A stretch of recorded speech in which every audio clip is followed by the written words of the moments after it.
Grammar নাকি ভাষা, কোনটি আগে? কোনো ভাষার গ্রামার হলো ওই ভাষার গঠন প্রকৃতি, যার উপর ভিত্তি করে ওই ভাষায় কোনো কিছু লেখা যায় এবং শুদ্ধ করে কথা বলার সময়ও ব্যাপারটি লক্ষ্য করা হয়। একটি ভাষা লেখার এবং বলার ক্ষেত্রে গ্রামারের নিয়ম মেনে চলতে হয়।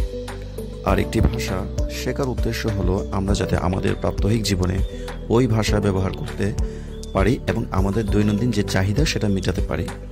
এখন প্রশ্ন হচ্ছে, ইংরেজি শেখার ক্ষেত্রে আমরা কি প্রথম গ্রামার শিখব নাকি ইংরেজি শব্দ ব্যবহার করা শিখব?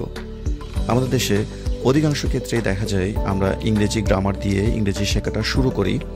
ব্যাপারটি কতটা বাস্তবসম্মত এবং বৈজ্ঞানিক তা আমরা খুবই কম ভেবে দেখি। বাংলাও ইংরেজির মতো একটি ভাষা।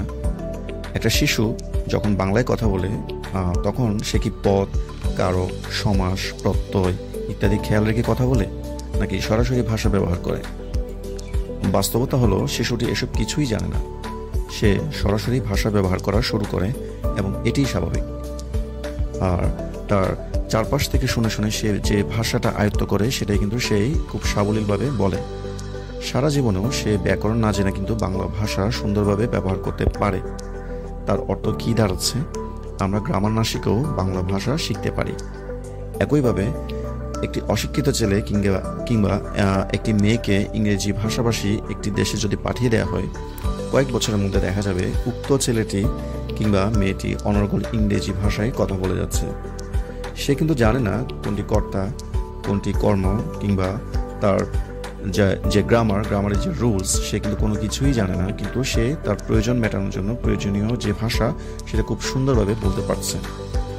তো এখানেও দেখা যাচ্ছে গ্রামার ছাড়া ইংরেজি ভাষা একজন মানুষ খুব সুন্দরভাবে আয়ত্ত করতে পারছে এবং সেটা ব্যবহার করতে পারছে দৈনন্দিন জীবনে। এখন আমার প্রশ্ন হচ্ছে, ইংরেজি শেখার জন্য আমরা কি আদৌ গ্রামার শিখবো নাকি সরাসরি গল্প, প্রবন্ধ বা আশপাশের যে কনভারসেশন সেখান থেকে আমরা ভাষাটা আয়ত্ত করব?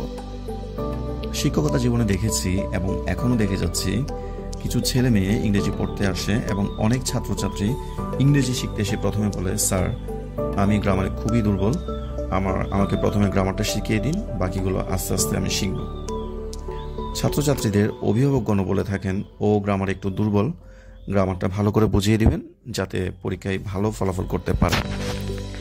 একটি ভাষা জানার জন্য সে ভাষা প্র্যাকটিস করতে হয়। শুধু গ্রামারের কয়েকটি নিয়ম জানলেই সে ইংরেজি ভাষা শেখা যায় না।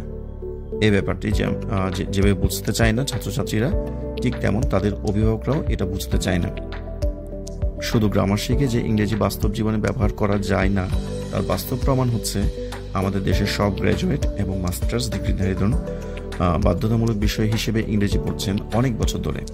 আমরা প্রায় ক্লাস 3, 4, 5 থেকে আমরা ইংরেজি শুরু করছি, কিন্তু আমরা এটা মাস্টার্সে গিয়েও যারা গ্র্যাজুয়েট, পোস্ট গ্র্যাজুয়েট তারা কিন্তু ইংরেজি শুদ্ধভাবে বলতে পারেন না।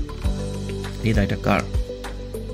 কতজন ইংরেজি শুনে বুঝে পড়তে পারেন এবং ইংরেজিতে লেখা কোনো কিছু পড়ে বুঝতে পারেন? কোনো ভাষায় যদি কথা বলা না যায়, সে ভাষায় যদি কোনো কিছু লিখতে না পারেন, তাহলে ওই ভাষার শেখা, ওই ভাষার গ্রামার পড়ে আসলে কী লাভ? আমরা ভাষার জন্য গ্রামার নাকি গ্রামারের জন্য ভাষা, এই বিষয়টা কিন্তু আমরা ভুলতে বসেছি। আমাদেরকে মাথায় রাখতে হবে, ভাষার জন্যই কিন্তু গ্রামার, বাট গ্রামারের জন্য ভাষা নয়। তো আসুন আমরা ভাষা শেখার জন্য জোর দিই, নট গ্রামার। সবাই ভালো থাকুন। Thank you.